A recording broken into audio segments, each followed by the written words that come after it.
Hello and welcome back to Football Manager. As you can see, we've made it to the Dulwich Hamlet home fixture, and something interesting I found out in the little week or so before this fixture between Aldershot and now. Daniel Oyegoki, the player that we had get the 2 assists, apparently doesn't know how to pass properly. Because when I looked at his coach report, it says that he has to work on improving his passing.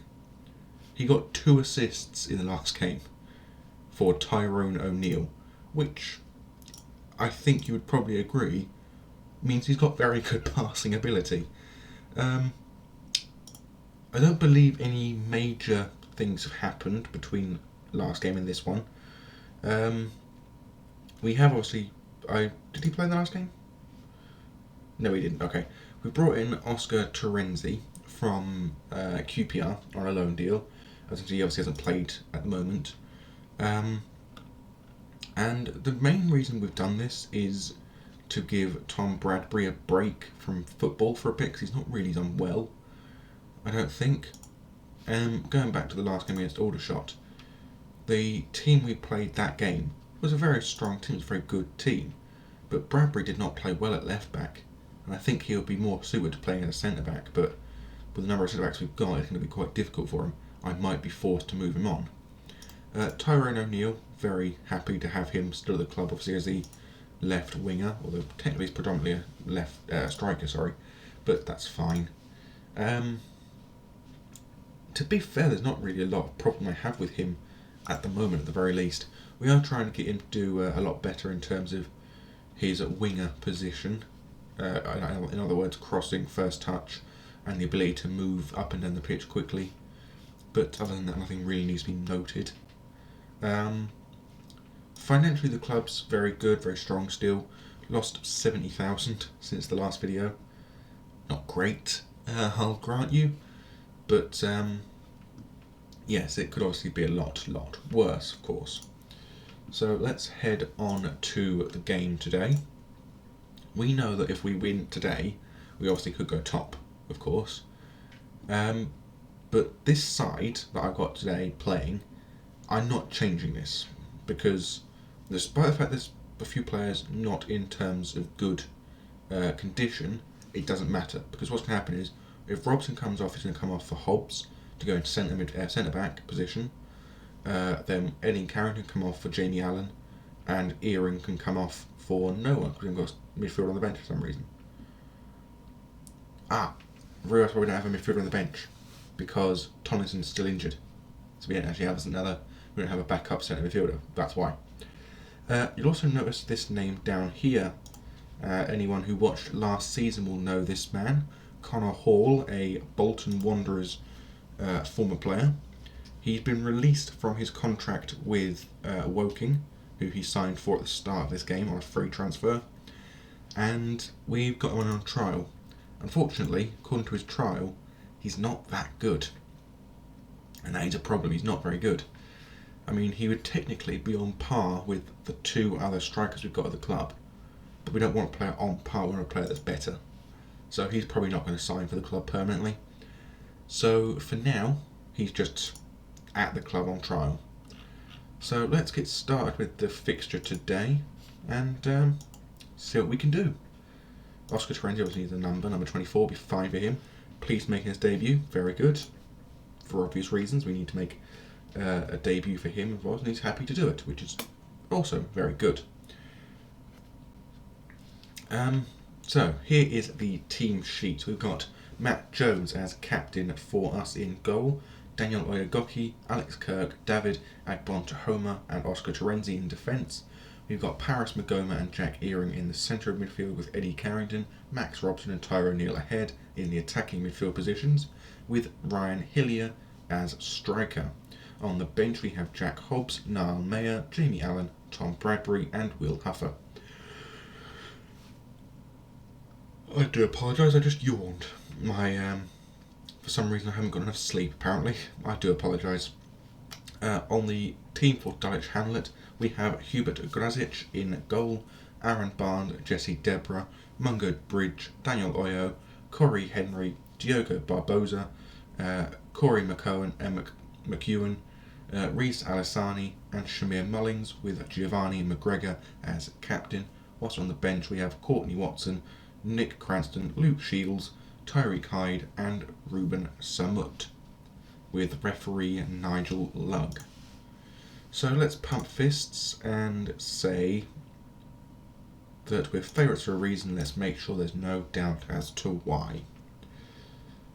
Oh, start with a highlight. That's could be one of two things. Could be either very, very good or very, very bad. Terenzi's first touch with the ball in a Halifax shirt, back to Matt Jones. Ball over the top looking for Robson, I believe that is. Yes, it is. Robson now with a good run into the middle, looking up, finding a pass back to Earring, now to Magoma, back to Earring, plays out to Oyogoki, forward to Carrington, to Hillier, and Hillier's first ever goal for Halifax Town in the 34th second of this half. And yeah, very, very good. Incredible start. And happily, I'm not seeing a problem with this start, unlike I would if it had gone the other way, of course. Halifax Town lead Dulwich Hamlet 1-0 at the Shay after a very short amount of time. Now, free kick to Dulwich. Now to Oyo. Back to Bridge. Over the top, looking for a striker, but only finds Kirk, who is a lumped forward clearance, finding Deborah. Outwind to Henry now. Henry running it forward along the right wing, looking to get past number 4. I believe that's not Terenzi. Terenzi number 24. But Agbonta Homer, Carrington handballs it apparently, and we've given away a penalty. Because of course we have. Yes, this is a frustrating thing of course, but Henry steps up and shoots and scores. So Corey Henry scores his first goal of the season for a penalty kick that arguably is a bit of a stretch to give. But what can you do? We just have to now put our heads back down and heads back up again and go on and score. Apparently, that penalty gave them XG of 0.79, whilst our actual open play goal gave us a 0.11. Okay, if you say so. Dulwich Hamlet now with Barbosa, forward to Barnes. Barnes at the top looking for a player but finds only Terenzi. Ball over the top from Terenzi, only finding Bridge. Oh, a very poor attempt at a header from Agbonta Homer there. Very nearly letting Dulwich Hamlet in with a second goal. I'm going to have to demand more of his side because I am not happy with what I'm seeing since we let that first goal score. Carrington now going after the headed clearance, trying to get as far forward as possible, but ends up getting tackled by McEwen. And unfortunately, he did not do well enough on that right wing. Magoma with a free kick swings it in to the box, but it's just caught by Grazic. Grazic holding the ball in long clearance upfield, finding Terenzi, looking for a ball over the top to Hillier, does not find him. Mullings to McEwen. McEwen running down that left wing, being held up now, but the ball comes in with a cross anyway, and it is 2-1 Dulwich Hamlet. And I am very much not pleased with this. Dulwich Hamlet are a side we should be demolishing. I'm going to skip this because I'm not happy to see it again. We should be demolishing Dulwich Hamlet. We should not be losing to them. It's as simple as that. Free kick from Magoma. Ball over the top looking for Hillier. Doesn't find him, but instead finds O'Neill for his third of the season. And it gives Halifax 2-2. And thankfully we are now back on level terms. And it looks actually as if Hillier was being impeded by Deborah, but seeing as the ball went in anyway thanks to O'Neill's his shot, it doesn't really matter. Kick off for Dulwich Hamlet. Deborah now with the ball. Plays it over the top looking for one of their strikers but only finds Agbonta Homer. Earring now plays it forward to Hillier. Back to Robson. Robson now looking up, running forward. Plays it over the top looking for Carrington and does find him. Now with a cross into the box for Hillier, but the ball's straight at the goalkeeper. Long kick forward from the goalkeeper, looking for Mullings but only finds Kirk. Robson now back to Oyogoki. To Kirk, forward finding now Earring. Earring looking up finds Robson. Robson plays the ball out to the left wing for O'Neill. gets a cross into the box, but it's headed away back to him again. Another cross in, but again cleared away. Now Terenzi plays to Earing, back to Robson, to Earing again, to Magoma, who shoots and scores. A fantastic effort for his first goal of the season, and that probably will be another goal of the year for him, I think. He got last year's goal of the season, he might even get it this year as well. But a very good passing play from the midfield pairing, and a thunderous effort goes into the top right corner, and after just 23 minutes, 5 goals have been scored. This is shaping up to be a very entertaining match, to say the least. I believe, yes, Torquay are beating Kings Lynn. McGregor, the free kick over the top, met by the head of Barbosa, and unfortunately the Pirate couldn't score, which is unfortunate for them, but very fortunate for us, of course.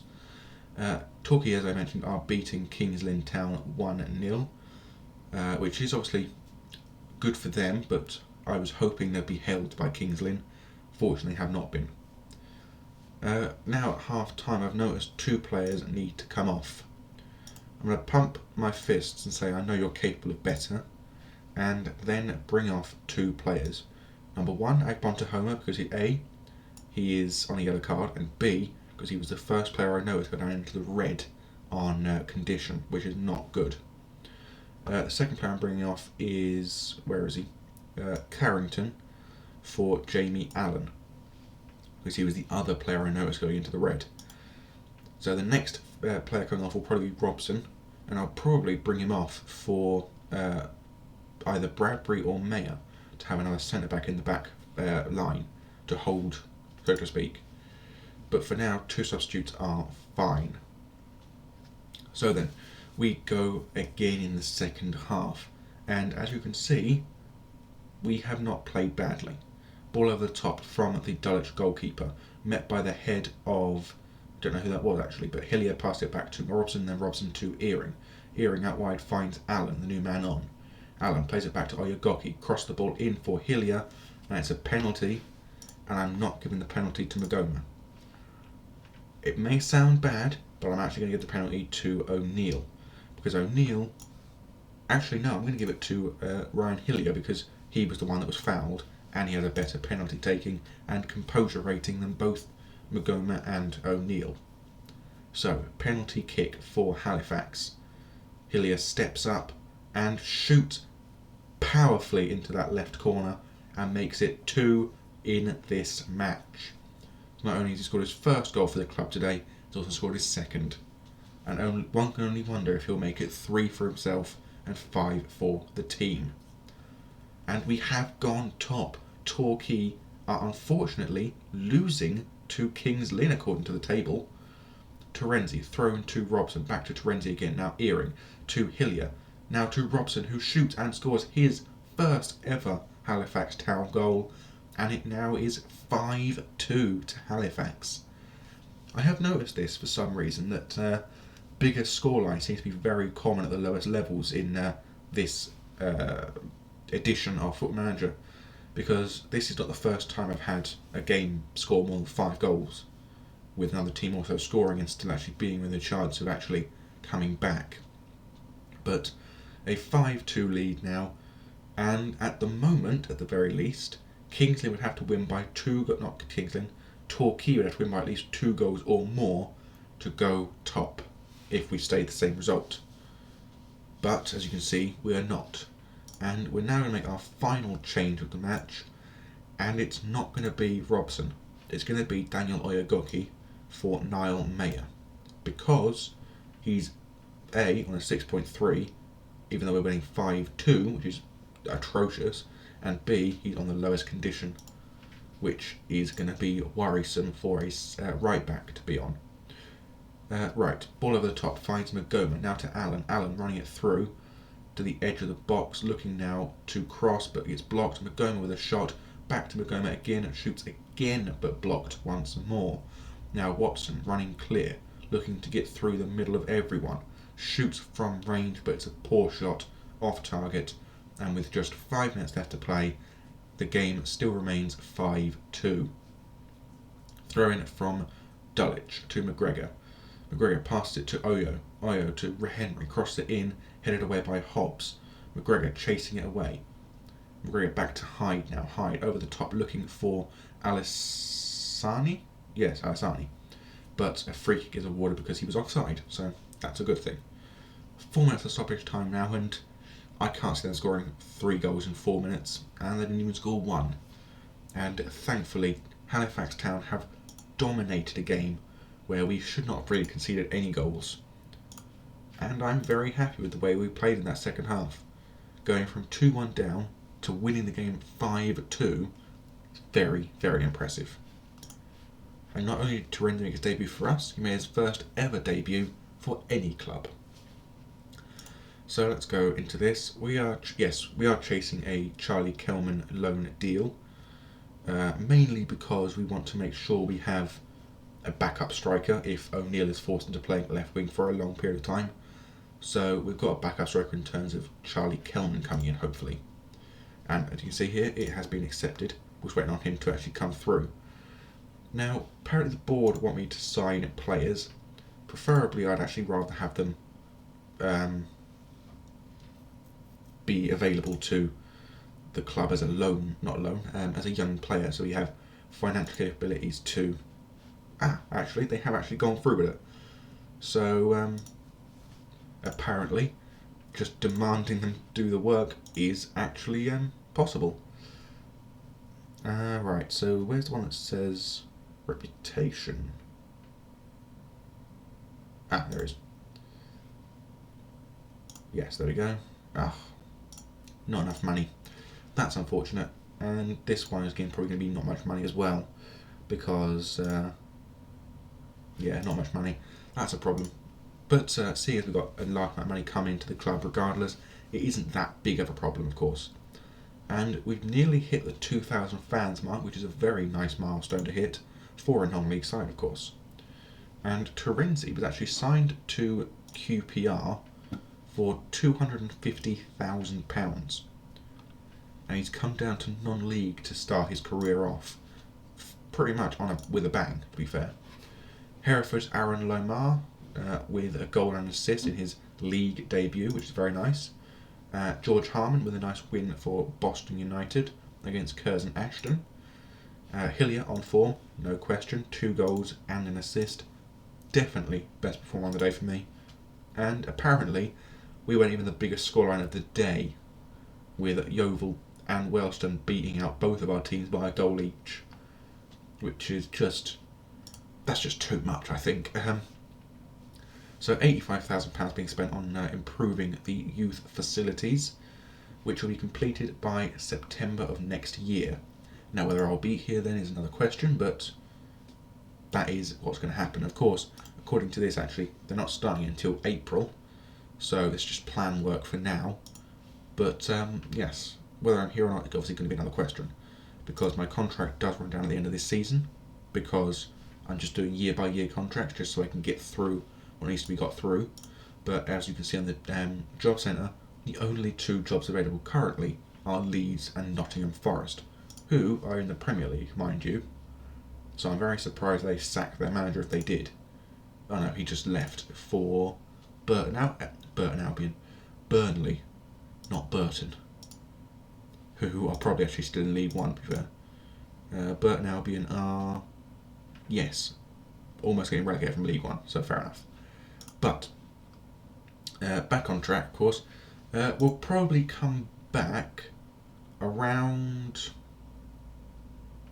I think I'd do Roots Hall and the Shay for Southend and Wrexham, I think. So we've got a relegated side and a side that were challenging for promotion last season. I think probably the best options. So we'll go for these 2 games. So it'll be 2, 4, 5 games off camera, then these 2. Then we'll come back for Harrogate and the FA Cup 4th round qualifiers. So until then, I bid thee adieu. Goodbye.